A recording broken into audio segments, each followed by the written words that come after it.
Ժողովուրդ ջան, ողջույն, հարգանքներս բոլորիդ։ Ուրեմն երեկոյան ամեն դեպքում ավելի մանրամասն մեկնաբանելով թե երեկվա եթերը, թե այս եթերը, որը որ հիմա ենք անում, կգնանք, որովհետև մեր քաղաքացիների մոտ հարցեր են առաջացել ու տպավորություն է ստեղծվում, որ յանի հարկադիր կատարողը նորմալ գործողություն է անում, դա բանա, պարզապես ժամի խնդիր է կամ չգիտեմ ինչ, ոչ, միայն տեղում այդ օրինախախտությունները չեն, խնդիրը, հա, մարդիկ էլ կային ասում են դե փաստաբանանքերներ, հա, ես շատ փաստաբանանքերներ ունեմ ու ձեզանից շատերին իմ ընկերները իրենց խորհրդատվությամբ անվճար օգտակար եղել են, բայց ես այստեղ եմ ոչ թե ընկերոջ համար, այլ այստեղ եմ, որովհետև կոնկրետ պետական կառույցը քաղաքացու նկատմամբ ապօրինի սխալ գործողություններ է անում ու հիմա հեսա էլի նույն հասցեում եմ գույքը առանց գույքագրելու տանում են ընդ որում մանրամասները եթե իմանաք շատ ավելի հետաքրքիր կլինի եկեք հիմա թող Հակոբը ներկայացնի իմիջայլոց քննիչը արդեն տեղյակ է ու հեսա գալիս է որովհետև իմացել է որ դեպքի վայրում գործողություն է իրականացում ինչի արգելք կա ինչը չի կարելի դեպքի վայրը սա կոնկրետ երկու հանցագործությունով դեպքի վայրը իրանք եկել մեկը տանում են այդ Գագիկ Հովհաննիսյանն էլ էստեղ է չգիտեմ դեմքը կտեսնեմ թե չէ նրան նույնպես կանդրադառնամ որովհետև երեք ինքը չարաշահել է իր լիազորությունները հարվածելով մարվածելով փորձել է ինչ-որ եսի մինչեր անի, ոստիկանությունը չնայած այստեղ է եղել ու եթե ինչ-որ բան իրան խոչընդոտում էր, ինքը հանգիստ կարող էր ոստիկանին դիմել ու ոստիկանը իր գործողությունը անել, բնական է, որ երբ որ մարդու տունը վերցել առանց գույքակրելու ինչ կա չկա տանում են, բանա, մարդել կարող կանգնի ու ընդդիմանալ, այդպեսին են լինում որոշումները, բայց հույս ունենալով, որ կարող է լավ տարածվի եթերը, ես նաև դիմում եմ մեր պետության վարչապետին, պարոն Փաշինյան, ես շատ լավ գիտակցում եմ, որ դատական որոշումները կողմերից մեկին միշտ չի բավարարում, միշտ դուրը չի գա, դա բնական երևույթ է։ Եվ նաև լավ հասկանում եմ, որ բանը ԴՀԿ-ի գործողություններն էլ կողմերից մեկին միշտ չի բավարարում, բայց այստեղ խոսքը դրա մասին չի, խնդրում ենք հանգարց դրա տակ ոչ մի բան չսվաղվի։ Այստեղ խոսքը ԴՀԿ ծառայության ապօրինի սխալ խախտումներով արվող աշխատանքին է վերաբերվում իմիջայլոց կոնկրետ Գագիկ Հովհաննիսյանի մասով քաղաքացիներ կան, որ ինձ նամակներ են ուղարկել, իրանք նույնպես տուժած են հանդիսանում, 4 հատ ինսուլտ ստացած մարդուն անձրևիտակ վախտ է եղել, հանեք գիշերը քնցրել են, այդ դրանց մասին երեկոյան ժողովուրդ ջան, երկու եթերների մասով էլ անդրադարձ կանեմ եւ պահանջում եմ, որպեսզի պահանջ խնդրանք, ոնց կցանկանաք ընդունեք ազգային ժողովում, եթե կարողանան հանրային քննարկում կազմակերպել այն մարդկանց հետ, ովքեր որ ունեն խնդիր ԴՀԿ-ի հետ ապօրինի գործողությունների հետ կապված կամ փաստաբանների հետ, ովքեր ունեն նման վստահորդներ, հավատացեք չենք ստանալու ամենալավագույն պատկերներից մեկը։ Հիմա էլի գործողությունը շարունակվում է առանց գույքագրելու մարդու ապրանքը, որի իրավունքը չունեն, բայց գանք ամենասկզբից Հակոբ ջան, մի հատ խնդրում ենք ամենասկզբից սա բացատրի, էլի, որպեսզի երեք որովհետև դու համեստություն էիր դրսևորում, անդադ լսում ու փորձում էիր այլ հարցեր էլ տալ, չնայած պատասխանը իմանալով, որովհետև հարցեր էիր տալիս, որ արձանագրվի պատասխանը, ու մարդկանց մոտ թյուրընկալում ա եղել։ Մի հատ խնդրեմ ասես, ամենազրոյից։ Տեսեք, կա դատարանի կողմից կայացված որոշում գույքի բնակիչներին վտարելու վերաբերյալ, գույքի սեփականատերերին, նախկին սեփականատերերին վտարման վերաբերյալ։ Դատարանի այդ որոշման հիման վրա տրվել է կատարողական թերթ եւ այդ կատարողական թերթով հարուցվել է վարույթ։ Կատարողական վարույթները հարուցվել թվով 4 վարույթ, այսինքն մեկ կատարողական։ Ես խնդրում եմ մի քիչ պարզ օրինակներով էլ գնանք, որ Օրինակ, մեկ կատարողական վարույթով, մեկ կատարողական թերթով հարուցվել է 4 կատարողական վարույթ, որտեղ 4 կատարողական վարույթներով էլ պարտապան է հանդիսացել Կարեն Ստեփանյանը, Ալբերտ Ստեփանյանը, Գորիկ Ստեփանյանը եւ Նաիրա Ստեփանյանը։ Հիմա Կարեն Ստեփանյանը տեսնելով ազդարարում, ծանոթվելով ազդարարի միջոցով իր գույքից վտարման վերաբերյալ որոշմանը հարկադիր կատարողն ապահովող ծառայության վիճարկել է վարչական դատարանում եւ կասեցվել է վարչական դատարանի կողմից հարկադիր վտարումը։ Հարկադիր կատարողն ասում է Կարեն Ստեփանյանի մասով, որ կասեցվել է այդ ակտը, կատարողական վարույթը, այդ կոդով կատարողական վարույթը։ Ես եւս ունեմ 3 վարույթներով կատարողական թերթեր կատարողական վարույթներ, որոնցում եւս Կարեն Ստեփանյանի անունը նշված է եւ Կարեն Ստեփանյանին պետք է վտարել։ Հիմա մենք հարց ենք տալիս, եթե այս գույքը 4 սեփականատեր ուներ այս պայծրությամբ, եթե ունենար 16 սեփականատեր, ստացվում է, որ եթե 16 հատ վարույթ հարուցեին 16 պարտապանների նկատմամբ,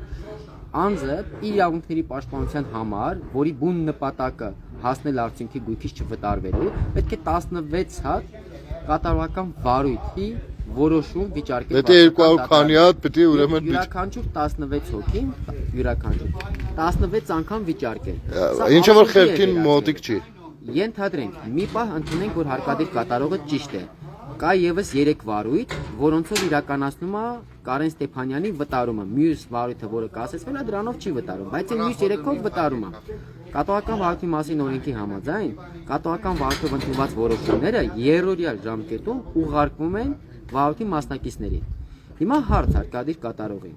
Կարեն Ստեփանյանի այդ 4 կատողական վարույթները, որոնք ասում եք, մեկը կասեցվել է իր մասով, այն 3-ով որտեղ ինքը վարույթի մասնակիցը չի կասեցվել, այդ 3 որոշումները Կարեն Ստեփանյանը ծանուցել եք, ոչ։ Բայց ինքը ցույց տվեց, որ որոշումները ունեն, 3 որ խոսում ենք, ասում ենք որոշումը ցույց կտակ, ասում է հեսա որոշումը, ասում ենք օքեյ, սա որոշումը։ Հիմա որոշման ծանուցումը կա, այդ որոշումը դուք ունեք։ Այո։ Հիմա դրա ծանուցումը ուղարկել եք, այդտեղ արդեն բաներ առաջանում։ Տեսեք, այսինքն այն օրինակը լավն էր, ոնց որ 4 հոգով մեքենայով գնանք, վաղորդը խմած լինի, խմացության համար իրան պռավից զրկեն ու ակտ գրեն, բայց այն 3-ին նույնպես ակտ գրեն։ Ասենք 4-ին էլ ակտ գրեն։ Դες մի բան է դառնում, էլի։ Հետո այնի վիճարկի, կասեցվի, այս 3-ինը մնա։ Սես մտ ապուշ բան է ստացվում, էլի։ Խնդրեմ, ասեմ ավելին, եթե համատական օրինակներ բերենք, այս պարագայում, որ մի վարույթը վերաբերվում է Կարենին, կասեցվել է, այն մյուս 3 վարույթներն են վերաբերվում Կարենին եւ դրանք չի կասեցվել։ Նմանատիպ շատ օրինակներ կարող ենք բերել, որտեղ հարկադիր կատարողը իր վարույթային գործողությունների ընթացքում պետքա 4 վարույթ հարուցի եւ ինքը օրինակ հիմա գույքագրում է անում։ Որ վարույթով է գույքագրում անում։ Ունի 4 վարույթ։ Կարեն Ստեփանյանի մասով, այսինքն պիտի 4 տարբեր գործով դահակը ներկայացուցիչներ գրեին։ Օրինակ, արի գնանք մետ ապրանքների մոտ, էլի։ Օրինակ, պիտի գրեին, չգիտեմ, բան։ Օրինակ, Սանկա։ այո։ Էսի ումնա, էս մեկիննա։ Կարմիր աթոռ, կաշվից, կտորից աթոռ։ Սենց պիտի գրվեր հատա։ Եթե Կարեն Ստեփանյանն ասում է, որ հարկադիր կատողական ունեմ 4 կատողական վարույթ, որոնցից մեկը կասեցվել է, մյուս 3-ը չի կասեցվել, ընդունենք հիպոթետիկ մի պահ իր ասվածը։ Ապա այդ 4 վարույթներով հիմա 4 հարկադիր աշխատող կամ մի հարկադիր աշխատող միաժամանակ պետք է 4 արձանագրություն կազմեր։ 4 արձանագրություն, որովհետև մի կատարողական վարույթը վերաբերվում է Կարեն Ստեփանյանին, մյուս կատարողական վարույթը վերաբերվում է Կարեն Ստեփանյանին եւ այսպես շարունակ։ Այս տրամաբանության շրջանակներում, եթե հարկադիր կատարողը այս տրամաբանությամբ չկա օրենսդրական որևիցե հիմք, որ ինքը մատնանշում է։ Կատարողական վարույթը հարուցե պարտապանի նկատմամբ, ստացվում է, որ միևնույն գործի շրջանակներում Կարեն Ստեփանյանը հանդիսացել է 4 կատարողական վարույթով պարտապան։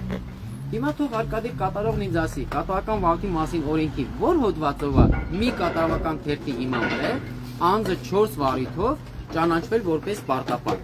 4 վարույթով այս բնակարանում 4 ընտանիք ապրում 4 անձ եթե բազմանդամ ընտանիք լիներ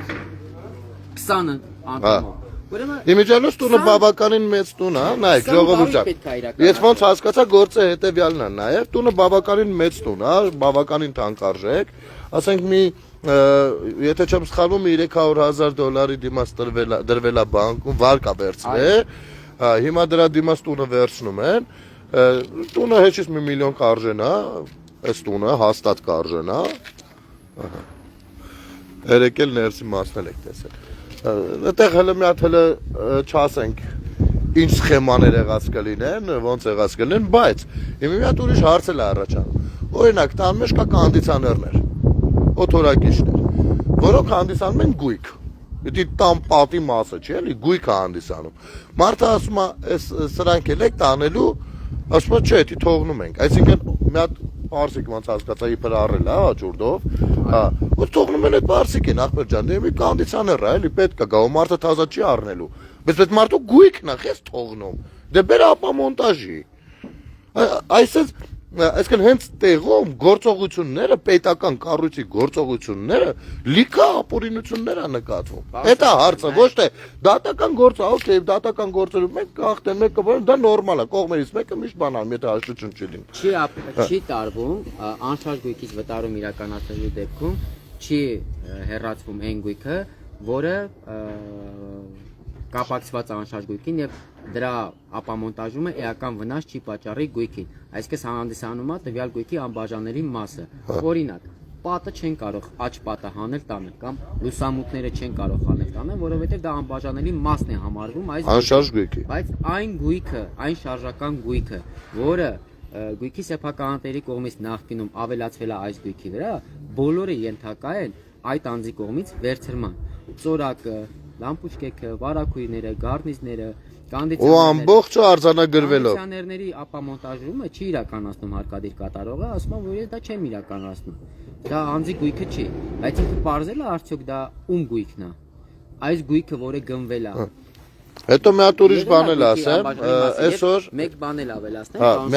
այդ էլ ասա այն կարևոր թեմաները մնաց։ Դատական պաշտպանության հարցը, որ թիրնկալում չլինի նաև քաղաքացիների մոտ, ես օրինակով հստակ բերեցի, որ եթե օրինակ 16-20 հոգանոց ընտանիքն եւ 20 հոգուն վտարային հարկադիր կատարող 20 վարորդային ակտ պիտի կայացնի եւ անձը պետքա 20 վարորդային ակտով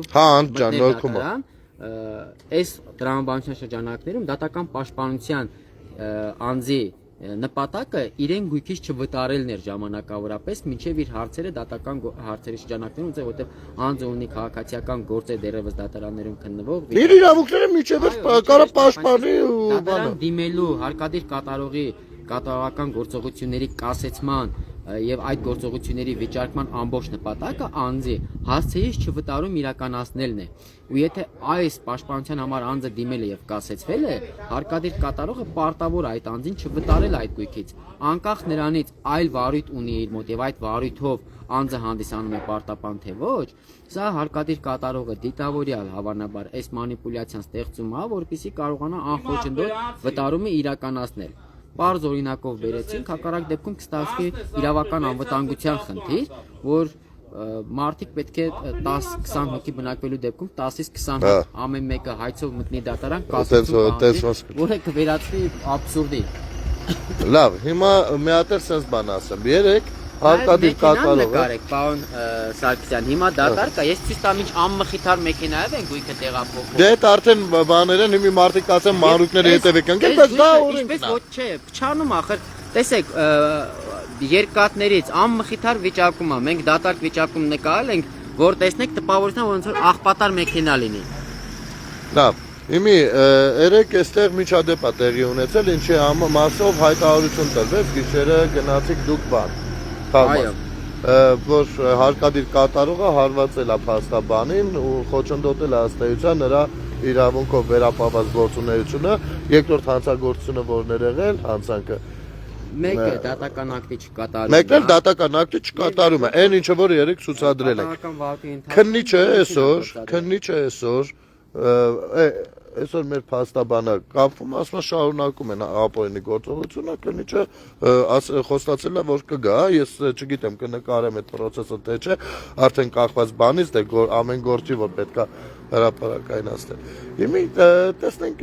կգա թե չի գա, գումարած դրան կապ ենք հաստատել դատարանի հետ, ներկայացրել ենք որ ձեր ակտը փաստորեն ըստ էության ձեր կասեցումը չի կատարվում, շարունակում են իրականացնել մարդուն վտարումը, ինչը այնտեղ նույնպես զարմանք է հարուցել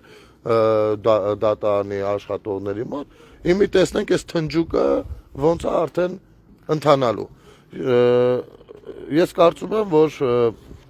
ԴԱԿ-ի հետ կապված իմիջայլոց հարյուրավոր նամակներ ինչպես ստացել ենք 5 տարվա ընթացքում, այդպես էլ շարունակում ենք ստանալ ամենասարսափելի պատմությունները իմիջայլոց, այս ուղղությամբ կարծես լուսաբանումների խնդիր կա, չգիտեմ, ես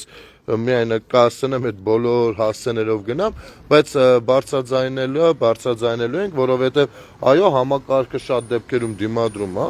եւ շատ շատերը կարոտել են շատ տխուր ժամանակները, երբ որ այս նույն բանը կարար չիրականացվեր, երբ որ գրպանները մի